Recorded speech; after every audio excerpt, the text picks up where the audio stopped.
Before we get started, no, the title of this video is not clickbait or a trick in any way. I'm very fortunate for all the success I've been able to achieve thus far with the application cycle and getting into medical school. I applied to 21 schools overall, went on 10 interviews, and received 10 acceptances from all the schools that I interviewed at. In this video, I'll be discussing my primary Amcas application, going through my grades from my GPA to my MCAT score, talking about my activities, and more. Make sure you stick to the end of the video to see what schools I actually was accepted to. Here's how I did it, and enjoy. What's going on, everyone? Welcome back to my channel, and thank you for clicking on this video. For those of you who may be new, my name is Terence. I'm an accepted medical school applicant, and I'll be starting medical school this upcoming August of 2020. For many, medical school application season can be very exciting. It's a time of progression where we're going from waiting and doing all this pre-med work to eventually fulfilling our dreams of becoming a doctor and getting accepted into medical school. But it's also very daunting and confusing at times because we don't necessarily know how we stack up against the competition, and we don't necessarily know how to go about this whole process. With that being said, this video is in no way, shape, or form meant to be me bragging. It's me talking about myself a lot, sure, but I wanted to share with you guys that with sacrifice, hard work, dedication, everything is attainable for you guys too. And this is unique to me and unique to my experiences, but if you take your own route, you can create that same success for yourself in the future too. Feel free to check out my other videos. I'll link them in this video here and also in the description, where I talk about my journey from a college athlete all the way up to an accepted medical school applicant and what I did in a long storyline and a storytime video. And also check out my other videos of how to stand out as a medical school applicant and also what schools to apply to when you're applying to medical school. With that being said, let's get started. So I wanted to go through a side-by-side as me going through my MCAS report here. You can see I've blocked out a lot of the personal information. You can first tell that I opened it on March 7th of 2000.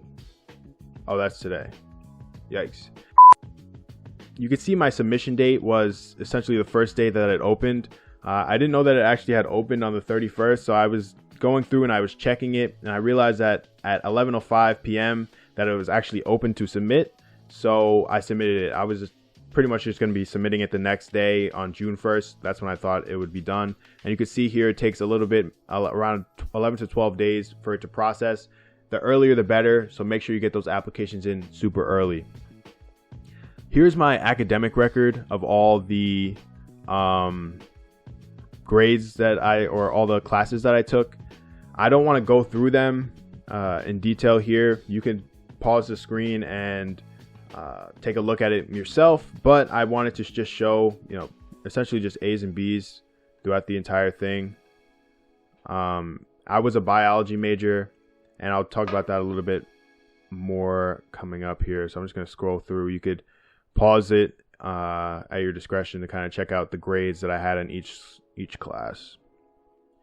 So here I initially went to the college at Brockport, a SUNY school in New York. I was an athletic training intent and also kinesiology major, and then I eventually transferred to Stony Brook University, where I was a biology major and eventually graduated. Here are my grades here. So you can see from my grades, I started off pretty strong as a freshman. So you have the science GPA here, BCPM, and you have the non-science GPA, and then you have the total GPA.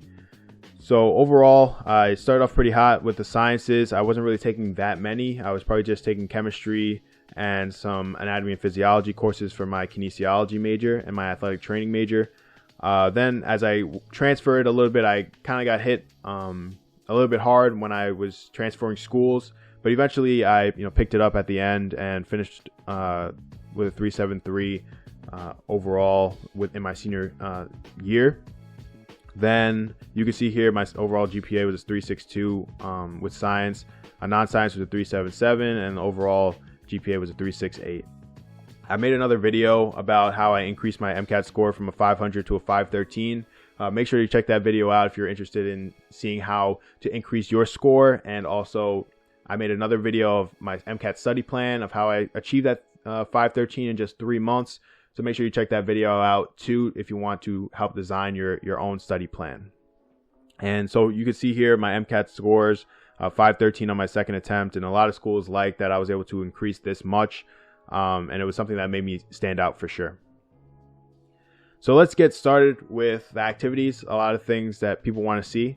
So the activity section is essentially just 15 slots where you can put 2 of them as your most significant experiences to expand on them a little bit more. And you could talk about your awards, recognitions, activities, clubs, organizations, things in the science field, healthcare field, and non-science, non-healthcare field, your hobbies, different things like that. So let's go through mine. First thing I put here was the honors and awards and recognitions. So some of the undergrad research recognitions that I received an American Heart Association fellowship to do summer research and get paid to do summer research over the summer.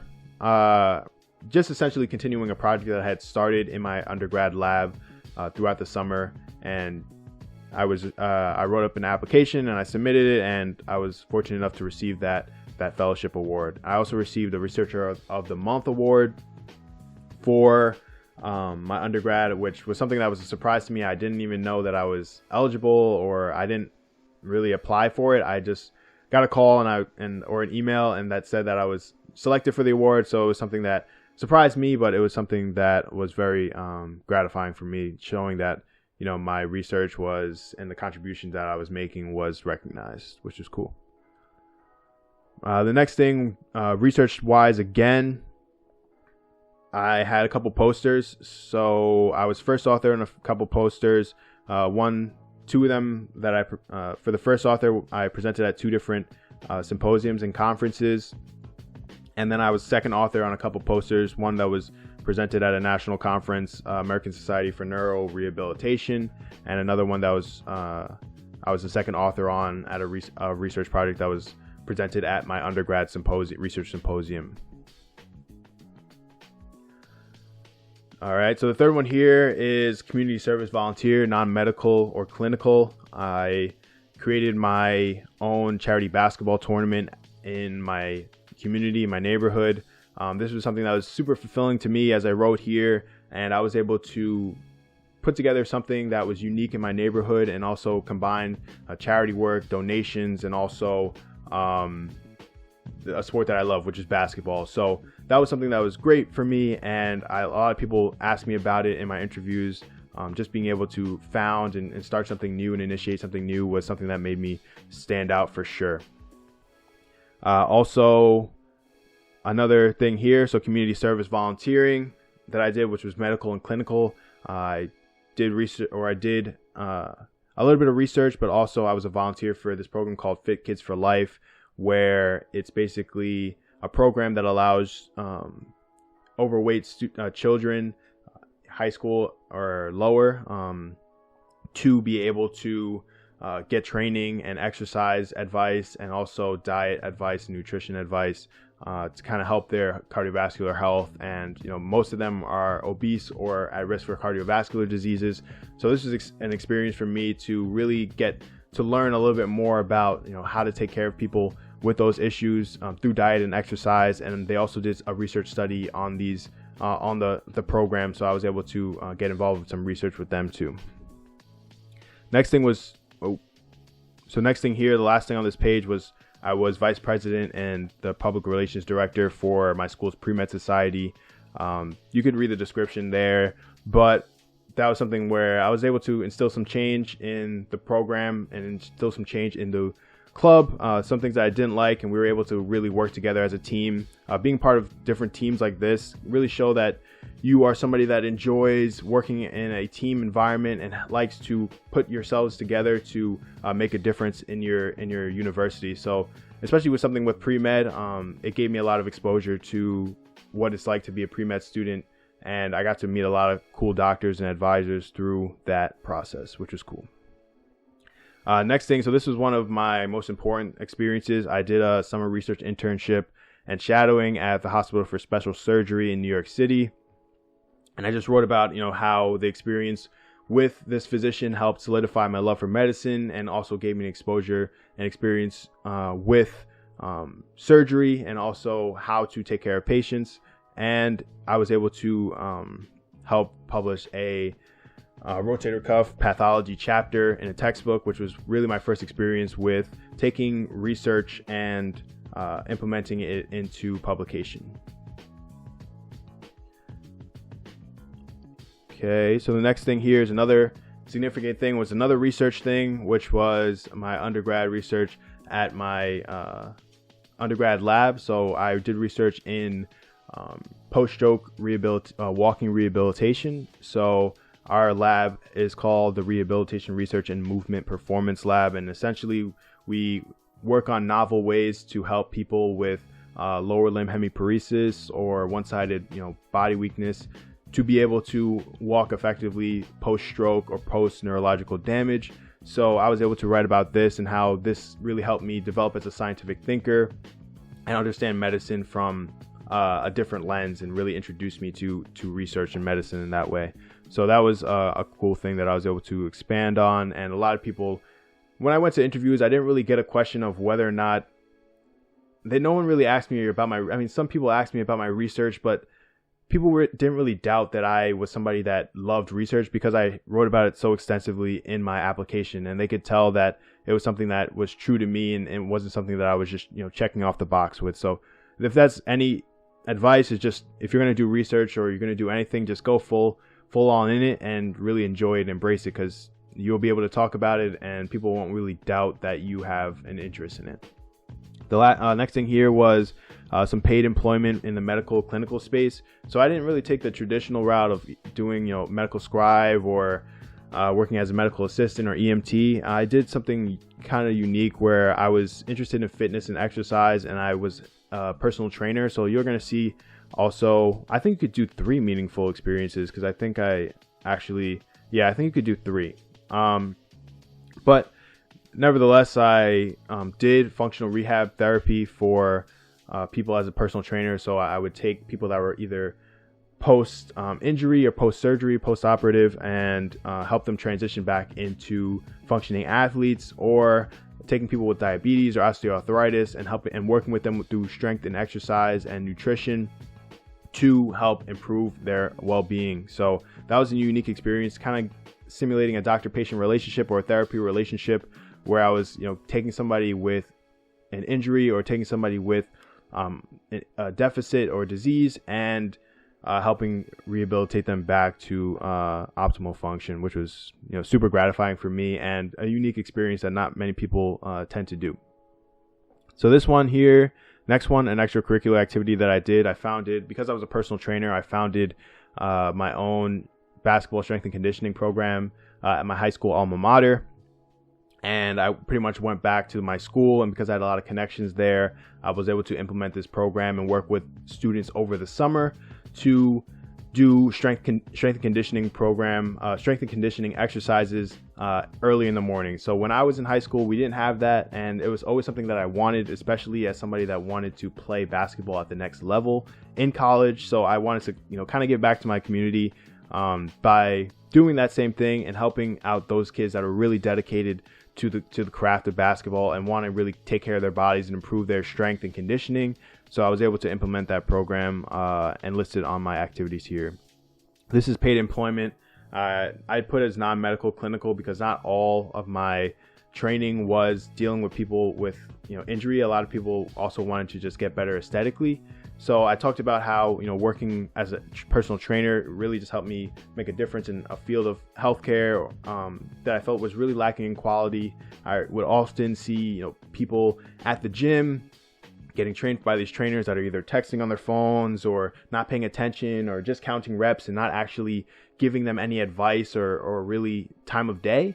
And I wanted to make a difference in that area, and it was something that I enjoyed, something that I gravitated towards naturally because of my athletic background and my interest in exercise and fitness. So, being able to do personal training gave me that relationship, not only with sales, but also with medical knowledge and terminology. When you're asking somebody to spend a car payment, $300 a month on personal training, you really have to convince them that this is something that they need. and being well read and understanding all the details of what it is to be a personal trainer, and get somebody from point A to point B, is something that I really learned through this job. And that's something that I feel will be important for me as I go into medicine and become a physician. Next thing here is community service. So I just bulked together some of the small community service events that I did as a college basketball player, and also through pre-med society. So through my pre-med club, we also did outreach events. So I just grouped those together here and just listed them out really quickly. I didn't really expound on any of them, just listed out the different events. Some more honors and recognitions here, just some of the things that I got, like presidential scholarship, some of the scholarship programs that I was a part of as an undergrad, and just dean's list and stuff like that. I listed out in this fashion here. I was also part of the basketball team through Brockport. So I talked about what I learned from there, the time management, work ethic, discipline, working as a team, getting to also mentor new players that were coming in, which was something that I enjoyed, being able to be a role model for people as I became a second year player, and just getting to play the game that I loved was something that was cool and I guess unique for me. I was also a basketball counselor in a summer camp. This is something I did since I was in high school, and I did all the way through college, and just something that an extracurricular activity that I like to do, and a hobby that I enjoyed doing.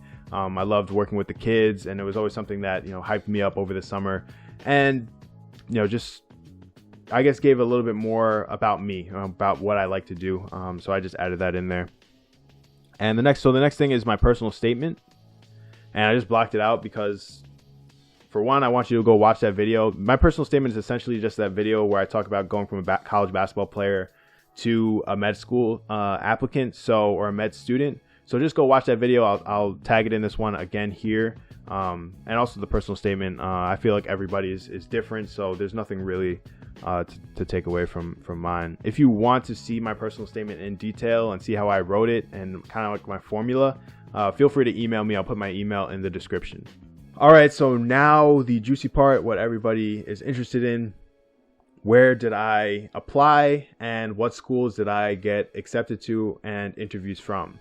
So I applied to 21 schools overall. I applied to one DO school, which I received an interview invite from, but I deferred because at that point I had already received a few interview invites from schools that were MD programs that I'd prefer to go to. So I didn't want to, for the sake of not wasting time, I didn't want to attend that interview.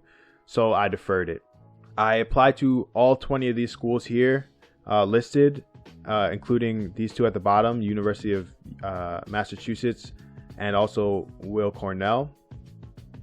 And just going through this list, I interviewed at Albert Einstein, Boston University.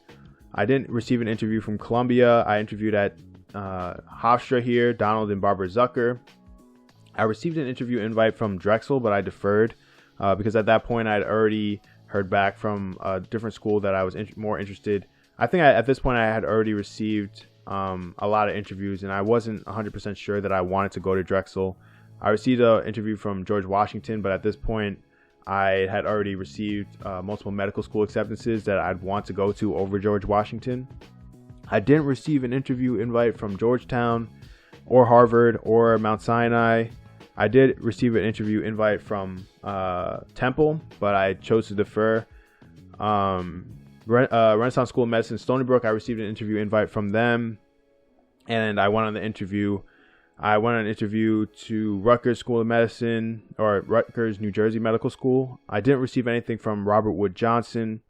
They're mainly in a state school anyway, so I'm not surprised that I didn't receive anything from them.